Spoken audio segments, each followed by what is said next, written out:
السلام عليكم ورحمة الله وبركاته. الحمد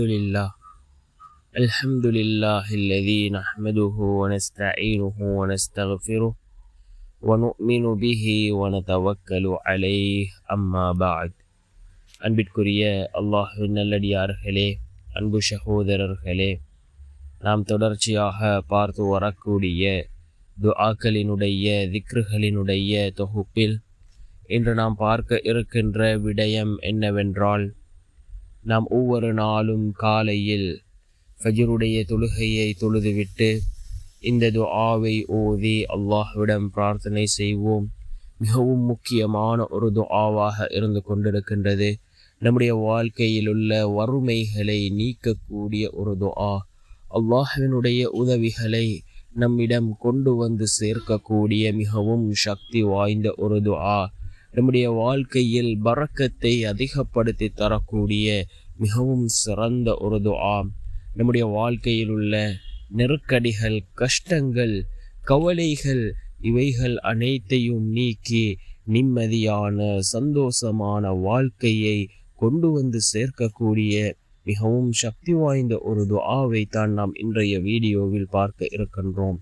அன்பார்ந்த சகோதரர்களே, அல்லாஹ்வின் நல்லடியார்களே, ரசூலுல்லாஹி ஸல்லல்லாஹு அலைஹி வஸல்லம் அவர்கள் காலையில் ஓதக்கூடிய அதே போன்று மாலையில் ஓதக்கூடிய துஆக்களை நமக்கு கற்றுத்தந்திருக்கிறார்கள். காலையில் ஓதினால் மாலை வரைக்கும் அல்லாஹ்வின் உதவியும் பாதுகாப்பும் கிடைக்கும். மாலையில் ஓதினால் அடுத்த நாள் காலை வரை அல்லாஹ்வின் உதவியும் பாதுகாப்பும் கிடைக்கும். இவ்வாறு நபி அவர்கள் பல துஆக்களை நமக்கு கற்றுத்தந்திருக்கிறார்கள். நாம் இந்த துஆக்களை வளமையாக ஓதி வரக்கூடிய சந்தர்ப்பத்தில் அல்லாஹ்வினுடைய உதவியும் பாதுகாப்பும் நம்மை வந்தடையும். அதே போன்றுதான் இந்த துஆ மிக முக்கியமான ஒரு துஆவாக இருந்து கொண்டிருக்கின்றது. நாம் ஒவ்வொரு நாளும் காலையிலும் ஓதுவோம், மாலையிலும் ஓதுவோம். இந்த துஆவின் மூலமாக அல்லாஹ் ஜல்ல சுப்ஹானஹு வ தஆலா நம்முடைய வாழ்க்கையிலே பரக்கத்தை அல்லாஹ் அதிகப்படுத்தி தருகின்றான்.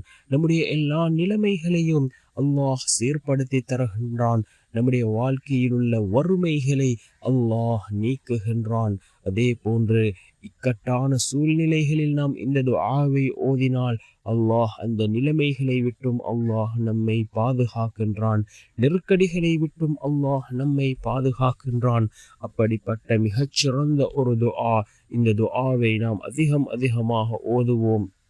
என்ன துஆ என்றால், லா இலாஹ இல்லல்லாஹுல் மலிக்குல் ஹக்குல் முபீன், லா இலாஹ இல்லல்லாஹுல் மலிக்குல் ஹக்குல் முபீன் என்ற இந்த துஆவை நாம் அதிகமாக ஓதி அல்லாஹ்விடம் பிரார்த்தனை செய்வோம். நிச்சயமாக அல்லாஹ் ஜல்ல சுப்ஹானஹு வ தஆலா நம்முடைய எல்லா நிலைமைகளையும் அல்லாஹ் சீர்படுத்தி தருவான். வல்ல நாயன் நம் அனைவரின் பாவங்களையும் மன்னித்து உயர்ந்த ஜன்னத்துல் ஃபிர்தௌஸ் என்ற சுவனத்தில் நம் அனைவரையும் ஒன்று சேர்ப்பானாக. ஆமீன்.